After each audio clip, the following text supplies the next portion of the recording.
အခုအခါရွတ်ဆိုပူဇော်ကြရမှာကတော့ရိုးရိုးရွတ်ဆိုရုံနဲ့မဟုတ်တော့ပါဘူးနမောလေးချက်စီးပွားတဲ့ဆိုပြီးတော့မှနာမည်ပေးထားတယ်အလုံးသောဆွေတော်မျိုးတော်များရဲ့နှုတ်ဖျားမှာရေပန်းစားပြီးသားပါပဲနမောတတ္တဘဂဝါတောအရဟတောသမ္မာသမ္ဗုဒ္ဓတ္တဆိုတဲ့ဘုရားရှိခိုးကိုပဲ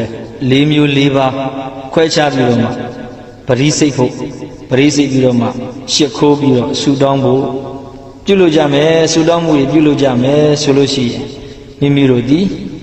အယောင်ဝဲများမိမိတို့လှလှပါရွှင်ခြင်းများ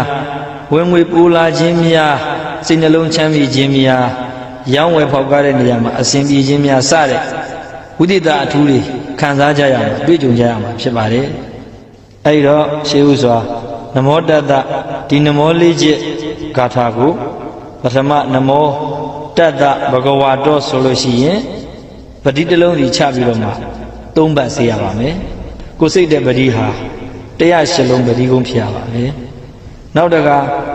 နမောတတ္တအရဟတော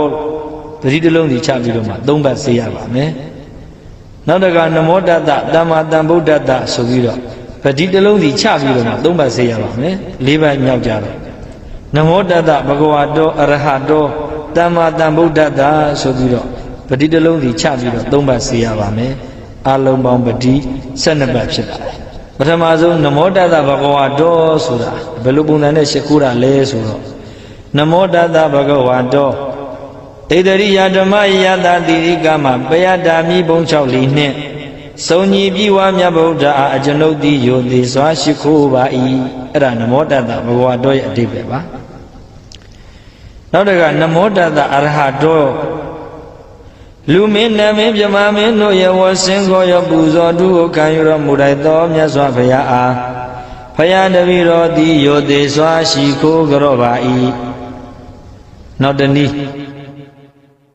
စိတ်ွယ်ရာရ၌မကောင်းမှုကိုပြုခြင်းငါထိုက်တော်မမူသောမြတ်စွာဘုရားအားဘုရားတပည့်တော်မှသည်ယိုသေးစွာရှိခိုးကြောပါ၏နောက်တနည်းရှိခိုးမယ်ကိလေသာတိဟုသောယံသူတို့ကိုအရဟတမေပညာတိဟုသောတန်လေးဖြင့်တတ်တော်မူပြီးသောမြတ်စွာဘုရားအားတပည့်တော်မှသည်ယိုသေးစွာရှိခိုးကြောပါ၏အဲ့ဒါနမောတတ္တအရဟတောဖြစ်ပါတယ်နောက်တကနမောတတ္တသမ္မာသမ္ဗုဒ္ဓတ္တညီရတဲ့တရားတော်ကိုဆရာမကူတရားဘုညံဖြင့်မိမိလိုလိုကိုယ်တော်တိုင်သိတော်မူသောထိုမြတ်စွာဘုရားအားတပည့်တော်မှသည်ယိုသေးစွာရှိခိုးကြောပါ၏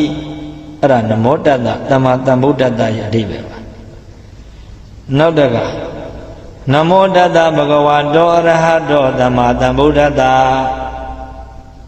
ဘဂဝါကုံအရဟံကုံသမ္မာသမ္ဗုဒ္ဓကုံတို့နှင့်ပြည့်စုံတော်မူသောထိုမြတ်စွာဘုရားအား